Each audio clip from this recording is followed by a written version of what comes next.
Hello everyone, and thank you for joining me for another episode of Black Men Speak. I'm your host, Shauna Love, here in Elmina, Ghana, with my guest today, Rabbi Kohein. I am so excited to have you here. Thank you for taking time out of your schedule to talk.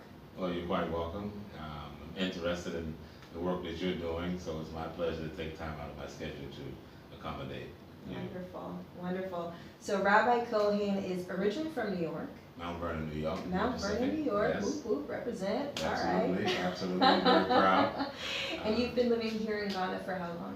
I've been living here for 25 years. Wow. I've been traveling back and forth and familiarizing myself with Ghana for 32 years. Wow. And I've had the pleasure during that 32 years of traveling different regions and different parts of Africa. But my home, I've made it Ghana for 25 years. All right. Never looked back. Haven't looked back and haven't regretted and haven't had a second thought. And as time goes by, I even feel more and more vindicated with the decision that I've made. That's fantastic. Mm. And it's so good for our viewers to hear, people who have repatriated here to Ghana and have never looked back. You're not missing anything. No. You don't feel like your life, took a step down or that you're sacrificing anything. And I'm sure in some ways you feel like you gained, right? Well, in a whole lot of ways I feel like I've gained, especially with the current trend of matters that are going on globally. And, because I'm from the U.S., I'm more familiar with U.S. history. And part of my decision to make this move here 25 years ago, actually, again, I correct myself, 32 years ago. I say that because my first trip here in 1987, I made up my mind that I wanted to do this. I felt this, it was right for me. This was about 6 months after I made a trip to Israel, Jordan, and Egypt in 1987 in March of that year. And immediately following in August of that year, I made my trip to Ghana. And I felt that this is a place I want to live, and I had a mission and I had a destiny here. But I couldn't move on that emotion, so it took me literally 7 years and 13 trips before I could figure out in 1994 how I can do this and make it happen. And so after 7 years and 13 trips in 1994, I did this and I made it happen. And now when I look at the landscape, as I said, of events that are taking place and are happening, then I realized it was one of the smartest and the best decisions I could make in my life. And I did this because I felt that as someone involved in the struggle in America for the dignity of people of African descent, as a black man in particular, I just felt that 400 years, this had nothing to do with this celebration of 400 years during this 1619 to 2019 episode that we're here promoting in Ghana. But, symbolically, we just use the term 400 years as being, being in America, Africans in America, having been disrespected, having been mistreated, having gone from no rights to fighting for equal rights and coming through so many different episodes that we needed to have options. As people of African descent and people of color in America, we should not be feeling like we were trapped and put into a situation of desperateness. Neither could we afford a relationship of infatuation with an Africa we didn't know. We had to be able to make contact with Africa and feel Africa and know Africa ourselves outside of the romanticism of Africa. And I don't apologize for romanticism, but I tell people all the time, a romantic ideal of Africa should not be criminalized, because something that you're in love with, you don't mind romancing until it falls in love with you. So if you see a beautiful woman, she doesn't have to be in love with you before you start to romanticize her. Right. The process of romanticizing is to get her to love you back. Right. So I say that about Africa. Africa, I didn't look for Africa to be in love with me Yeah. before I started to romanticize her. Yeah. I thought my romanticizing Africa could get her to love me. Yeah. So I'm still in that process. So I say that to say that I don't think romanticizing Africa is a bad word, but some people do think that some of us in the United States of America and other parts of the diaspora, we romanticize about Africa and then we get here, we're disappointed. You're right. And so it wasn't about me romanticizing Africa, but it was about me feeling that we need real tangible relationships with Africa in order to build bridges. If I'm an architect or an engineer, I need to be able to look at both sides of the embankments that I want to build a bridge across the waters of. So I have to know America. I was born in America, live in America, my experience in America, but I needed to know Africa better before I could talk about the bridges that need to be built. I needed to know the people here for myself, not out of the stereotypes, not out of the textbooks, not out of somebody else's experience. I wanted to know the rhythm here, I wanted to know the state here. So my visits here helped me to know that. And that put me in a better position to be able to say, how do we build bridges? Now that I know what the West is like, and now that I know what Africa is like, now how can I use those two tangible, real experiences to build bridges, and let my experience be part of the tangible material I can use to build those bridges and make a contribution anyway. Okay. So that is part of what I started out to do. And then, of course, I'm a rabbi, I'm a Hebrew.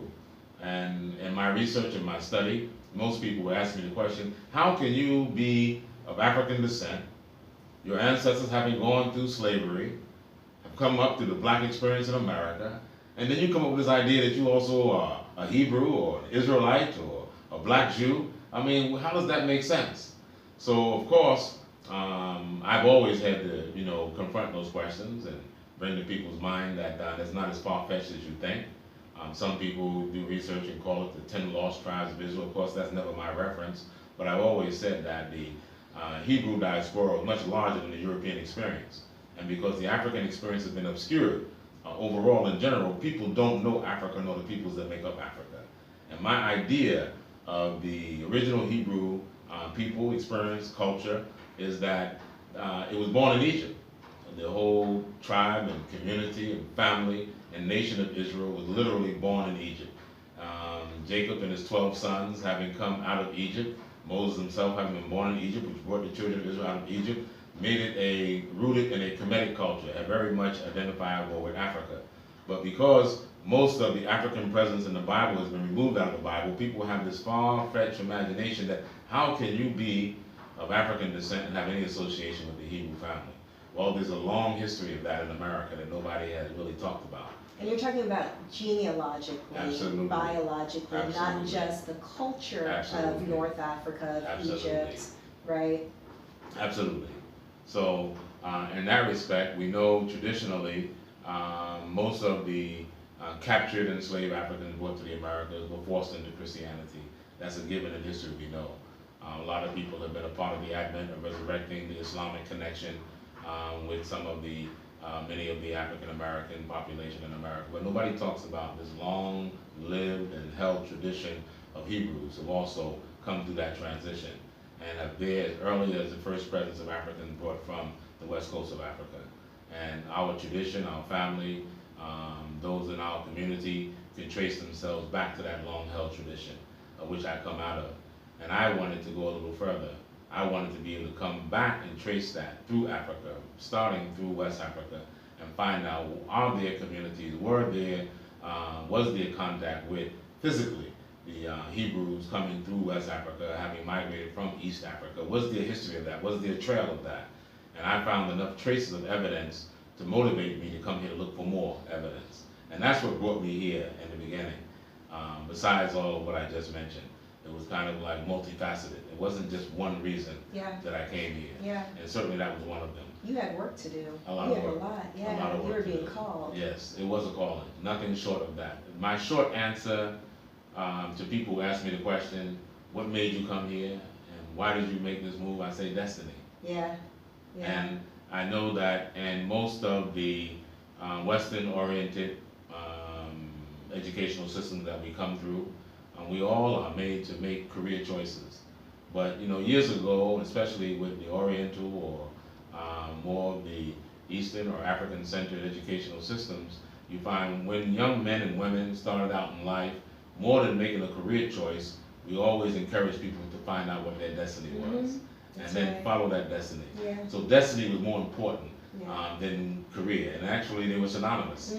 So now we see them separated, so you have a multiple choice on a piece of paper. Right. What do you want to be? You tick off the box and I'll send you into that course. Yeah. And people do that multiple choice choosing without having gone inside their soul Right. and inside the center of their own selves to find out who am I and why was I put on this earth, and how can any educational system or mentoring system build upon the I am.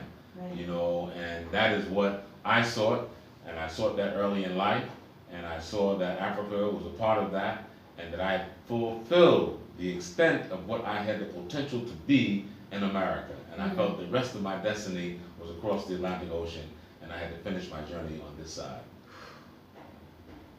That's powerful. That's powerful. Just the whole concept of identity for us as African American people. Yes.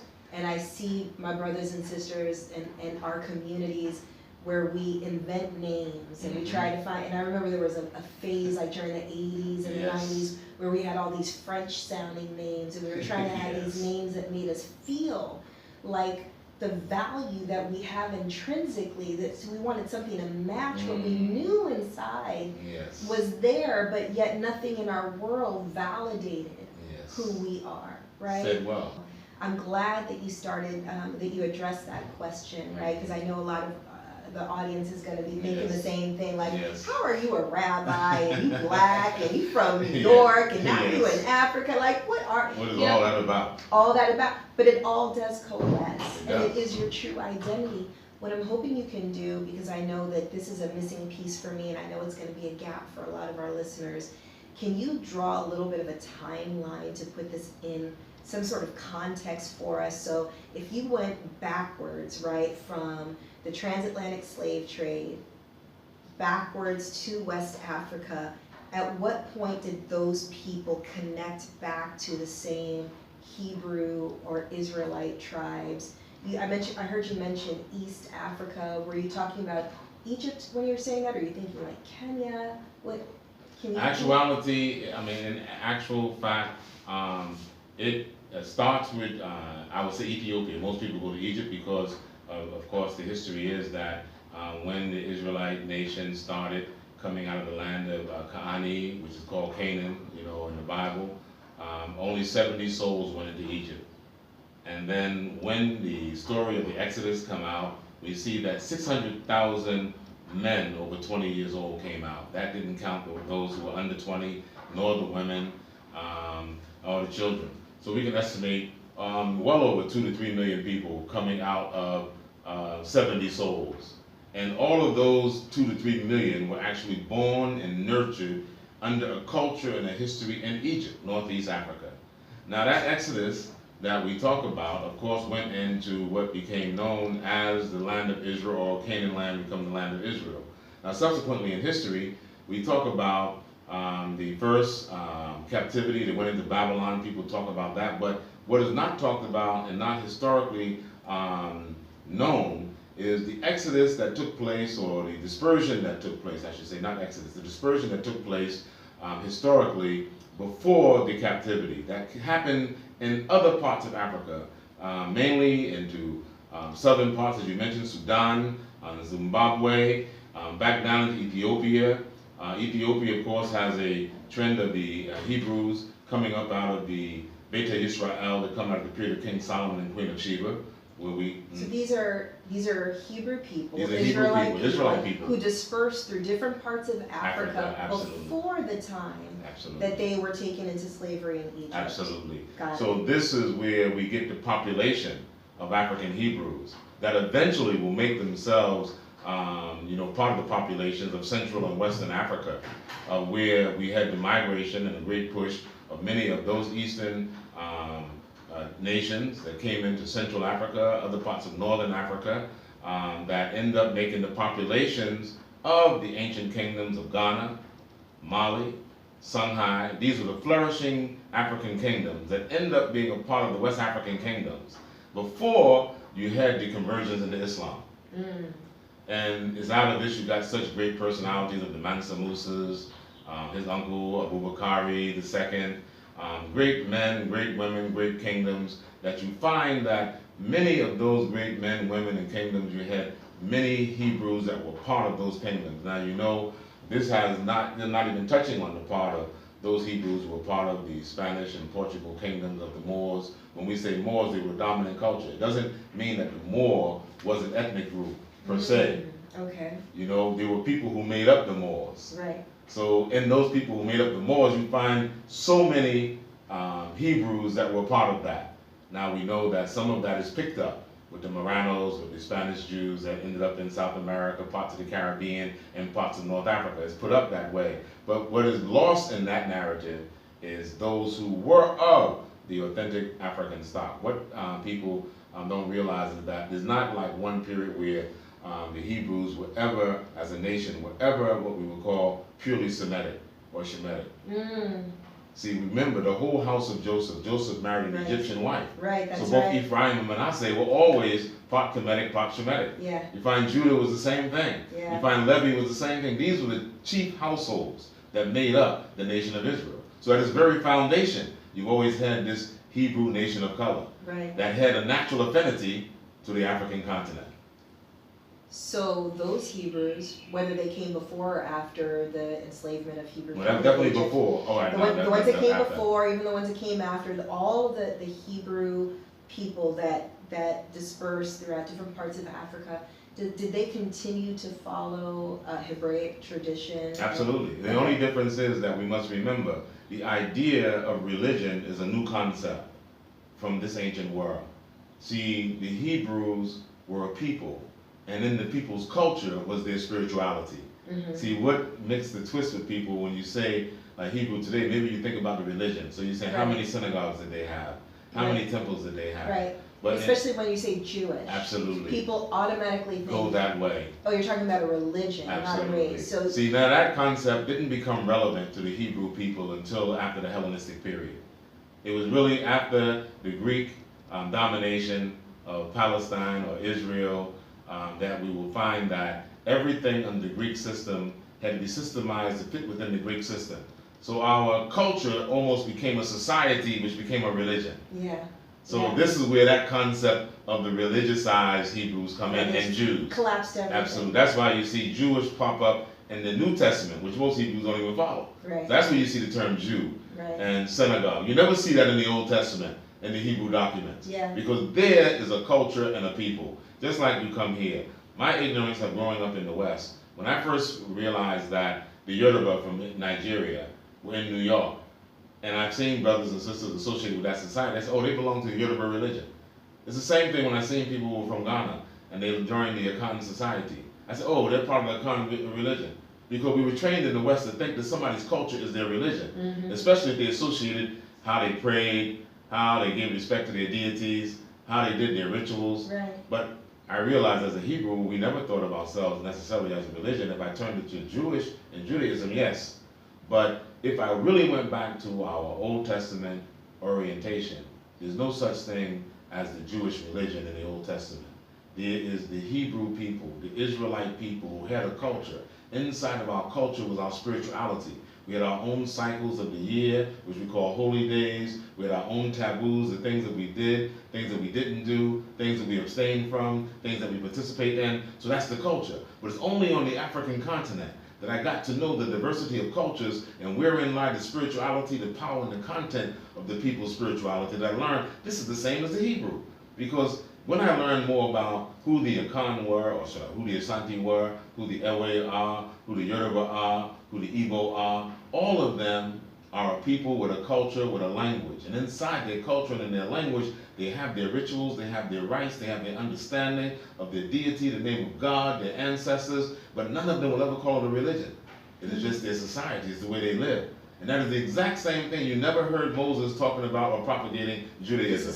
Yeah, exactly. It's my people. Yeah, it didn't have a name. Absolutely. For it, the Passover was studying our history when we were brought up out of the land of Egypt. Right. You know, Sukkot, was the time we were living in tabernacles when we were on our journey to the promised land. Yeah. So the Feast of Weeks is when we received the Torah, our law that we were going to govern our nation by. Yeah, and it's remembrance of those key events. Just as you do in the United States, who would call, being an American a religion, even though you celebrate 4th of July. Right. And you celebrate Memorial Day. Yeah. You eat turkey on Thanksgiving. Yeah, people get equally confused between their nationality and their race. Absolutely. Right? Absolutely. People, and I talk about this a lot in a lot of our interviews, but I find it really troubling, I guess would be one of the words, when I talk to somebody from Peru or from Brazil, and they're like, no, I'm Latino, or I'm Brazilian, I'm not black, I'm not African American. It's like, guess what? You're of African descent, no matter where you are in the West Indies or Latin America.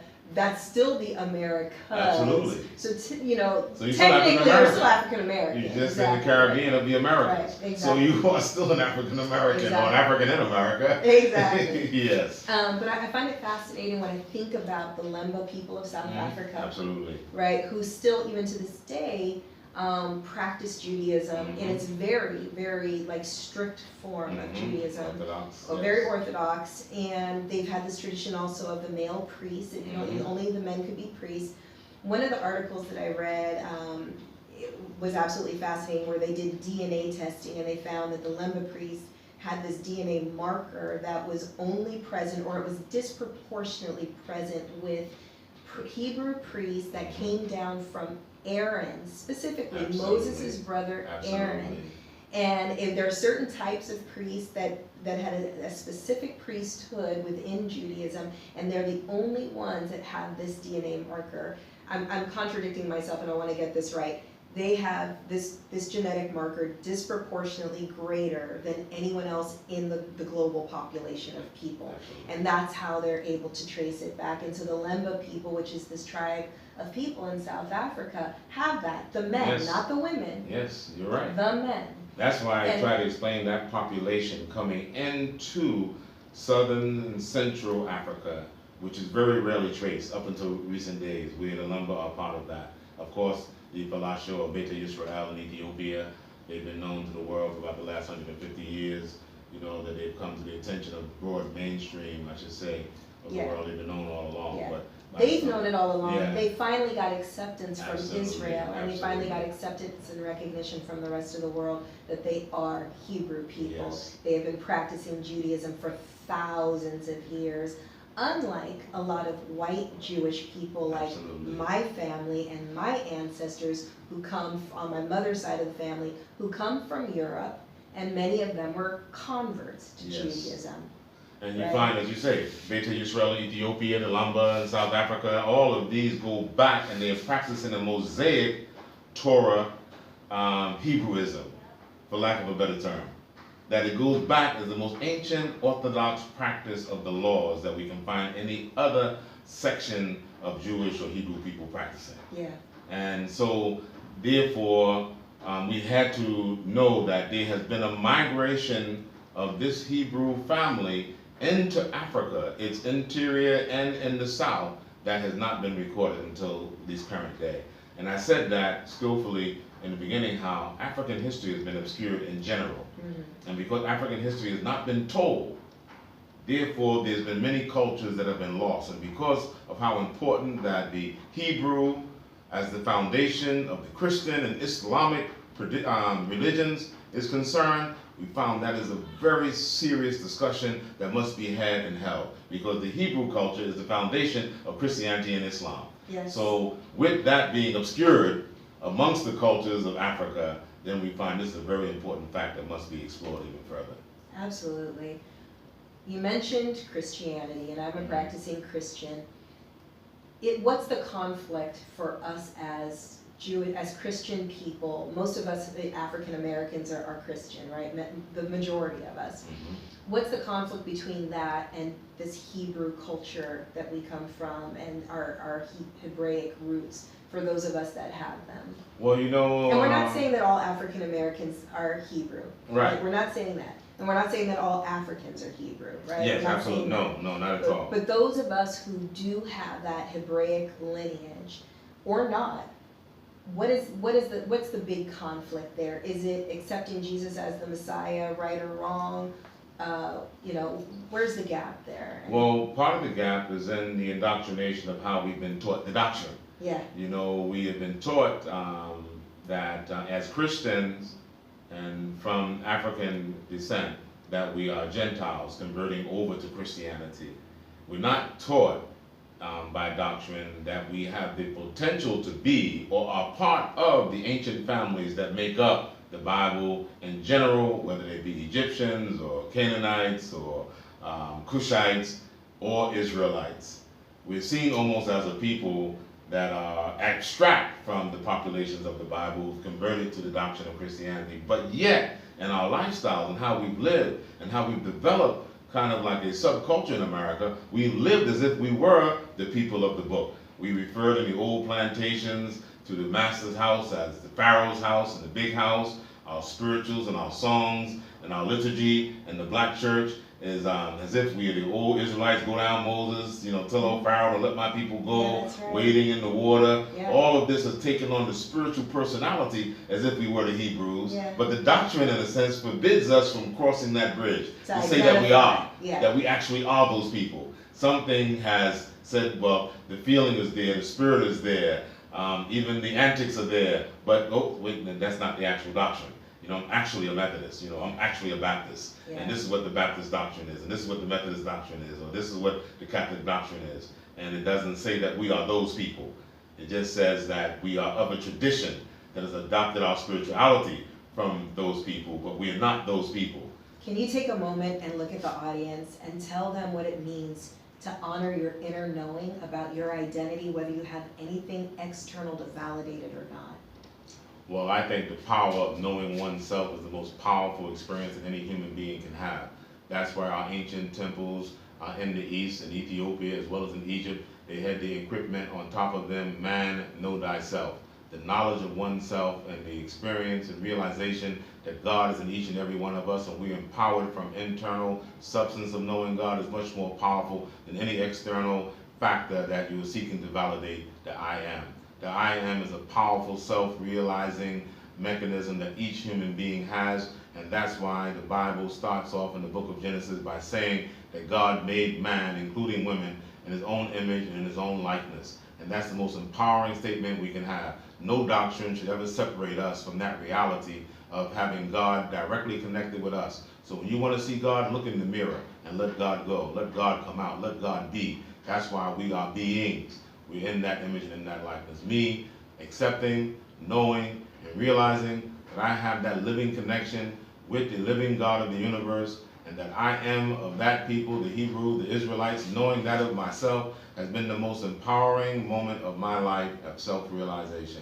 And I invite each and every one of you, no matter who it is that you are, to be in love with yourself. Not in a selfish sense, but in a self-knowing sense that gives you the confidence that nothing outside of you has ever been manufactured that's more powerful than what's inside of you. And that's not just doctrine that comes from Egypt. That goes all the way back to Genesis. That goes all the way back. That is the Hebraic tradition, Absolutely, right? absolutely. God in you. Absolutely. And that is empowered in each and every person.